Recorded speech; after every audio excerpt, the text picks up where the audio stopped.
A particle is executing simple harmonic motion with a time period t. At time t equals to 0, it is at its position of equilibrium.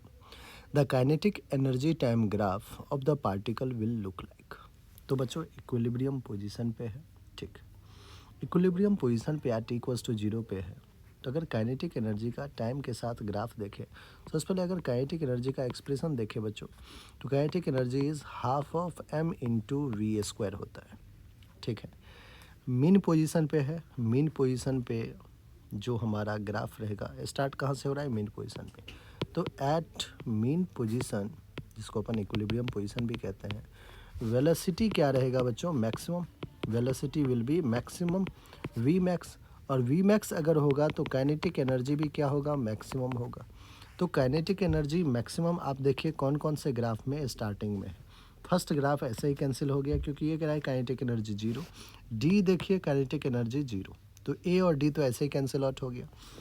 Kinetic energy maximum दिख रहा है, kinetic energy maximum दिख रहा है। अब बच्चों दोनों graph में अगर आप डिफरेंस देखें, तो इस ग्राफ की अगर बात करें तो 0 से t/2 एक हाफ साइकिल क्वार्टर सर्कल, और 0 से t फिर से एक क्वार्टर सर्कल कवर किया, ठीक है। एक साइकिल कंप्लीट हुआ है बस। लेकिन यहाँ पे अगर आप देखें सी में, तो 0 से t/4 और 0 से t/2 एक क्वार्टर सर्कल, एक क्वार्टर सर्कल, एक हाफ साइकिल तैयार। फिर से देखें t/2 से t/2 में एक और हाफ साइकिल तैयार। तो बच्चों आप यही तो कहोगे कि सर यहाँ पे 0 से t में इसने कितना साइकिल तैयार किया है, तो हाफ साइकिल किया है। लेकिन यहाँ से 0 से t में उसने क्या किया है, एक कंप्लीट साइकिल तैयार कर लिया है। देखिए 2 हाफ साइकिल तैयार हो गया ना।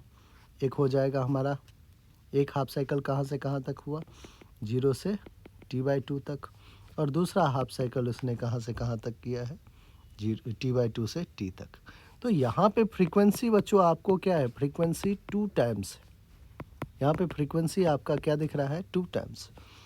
0 से t तक जाने में एक हाफ साइकिल t/2 पे कंप्लीट हो गया, दूसरा हाफ साइकिल t तक में गया। लेकिन यहाँ देखिए 0 से t तक आने में एक क्वार्टर और एक क्वार्टर, तो एक हाफ ही तो कंप्लीट किया है। अब ये डिस्प्लेसमेंट का तो इक्वेशन है नहीं, ये किसका है बच्चों, काइनेटिक एनर्जी वर्सेस टाइम का ग्राफ है। तो काइनेटिक एनर्जी की जो फ्रीक्वेंसी हो जाती है वो 2 टाइम्स हो जाता है। डिस्प्लेसमेंट की फ्रीक्वेंसी अगर f है तो काइनेटिक एनर्जी की फ्रीक्वेंसी 2f, पोटेंशियल एनर्जी की फ्रीक्वेंसी 2f, टोटल एनर्जी तो चेंज ही नहीं होता है तो उसकी फ्रीक्वेंसी 0 होती है, ठीक है। तो 2f 2 टाइम्स जो दिख रहा है आपको सी आपका बिल्कुल करेक्ट आंसर है।